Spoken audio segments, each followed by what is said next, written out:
camping trip at Lake McConaughey for a bunch of people in the salsa dancing community back in August. We camped out on the beach and partied for a couple days in the summer sun.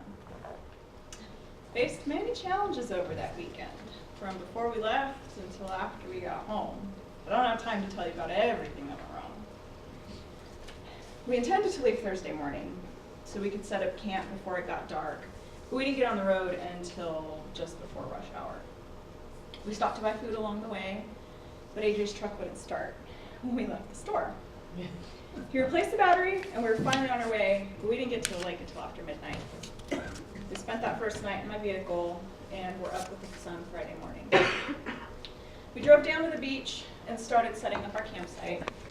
We had a few canopies, a bunch of tables, a volleyball net, and coolers full of food for the dozens of people that would start arriving later that day. AJ wanted a few large groups of people to go all together.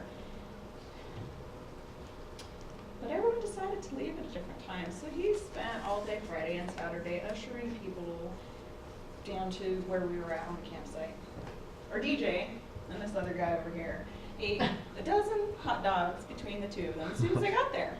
I had to go and tell them, you do realize this food has to last us until Sunday afternoon, right?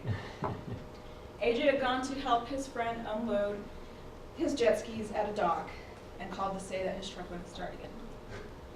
So I was left alone to deal with the vultures for most of the weekend while he dealt with those mechanical problems. As I said, we had some jet skis. We rented another, and his friend had two, so we had 3 total for the group. I took my nephew out for a ride, and there was someone else in our group riding on one of the others. Wasn't paying attention to where she was going, coming right at me, so I had to jerk the handlebars at the last minute. My little nephew and I go flying into the water. He's a trooper though, he didn't even cry. He actually said, that was scary, but fun. Later that day, I took someone else out for a ride. He'd never been on a jet ski before, says he couldn't swim, good thing we have life jackets. I ended up driving, because he didn't know what he was doing. I was showing him how easy it is to maneuver, but I mistakenly leaned into the direction that I was turning into. Tell him all of this, and we flipped over. AJ took him out for a ride later that day. He had a much better and drier time. No one volunteered to cook. But as soon as someone started up the grill to feed their own family, everyone flocked to the food like a bunch of vultures, just waiting to get fed. I went out on the jet ski one more time to get away from the annoying crowd.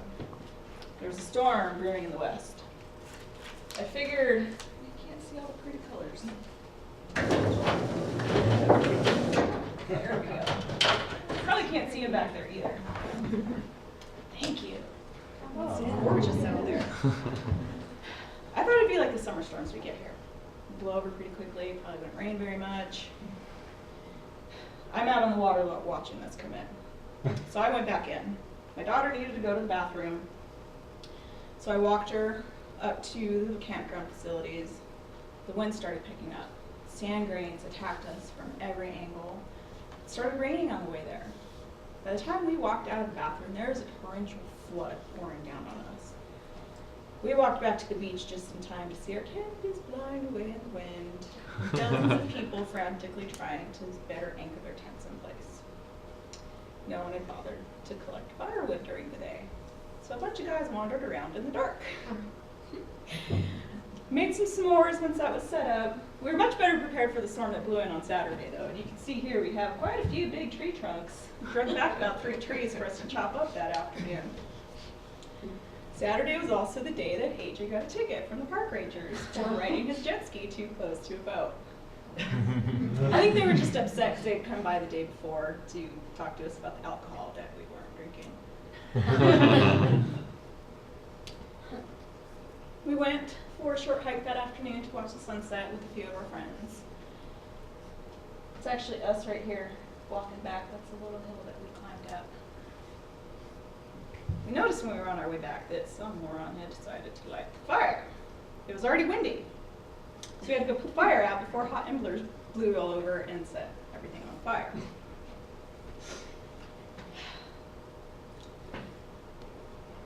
I walked back to the tent and was slinging nonstop with sand grains just as it collapsed in on my daughter. AJ and I got the tent back upright, and he comes in. He brought a bullhorn with him for whatever reason, and kept the crowd entertained with his news coverage about the mini hurricane at Lake McConaughey. He scared a bunch of the younger kids with his emergency broadcast system announcements. People slowly started trickling out Sunday morning. AJ and I packed everything that we had back into the trailer that he had rented. He asked someone else to pack up our tent for us. Whoever that was just stuffed our things into our bags. So I was pretty upset to find my otherwise clean clothes covered in sand when then my daughter and I went to take a shower before we left. The friend that towed the trailer out there for us had to leave early Sunday morning, so someone else towed it back for us. But he couldn't get his truck out of four-wheel drive when we left the beach. So that took another hour to fix before we were finally on our way home. AJ and I dropped off the jet ski that we'd rented on our way back, and we got to the house just as his friend arrived with the U-Haul trailer. Perfect timing. I thought, our bad luck streak is finally over.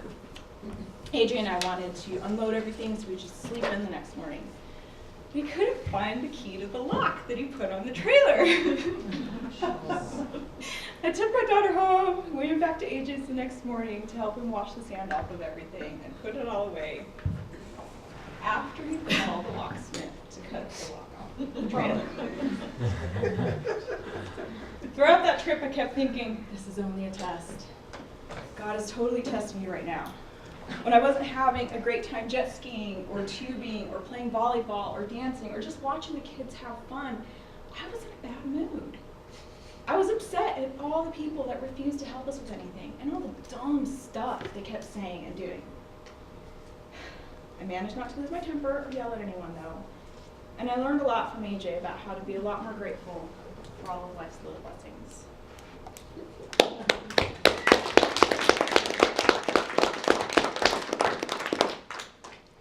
You have the exact same friends I do.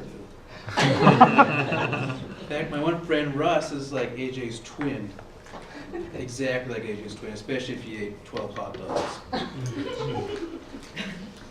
Rosemary told me today that traffic in Denver is the most tortuous thing she's had to deal with here yet. There's no continuous loop, and all you have is I-25 and I-70 to deal with. Well, Rosemary, I want to torture you a little bit more. Oh, no. How did our speakers do today for time? They both qualified. Gloria was at 6 minutes and 8 seconds, and Veronica was at 7 minutes, 15 seconds. All right.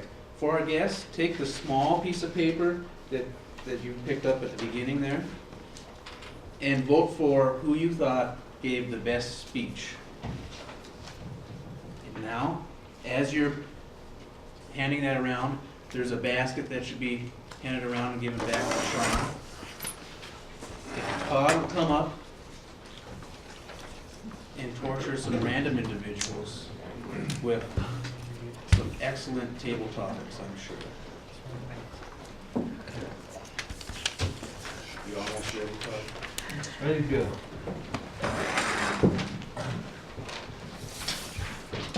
Thank you, Jack. Thank you.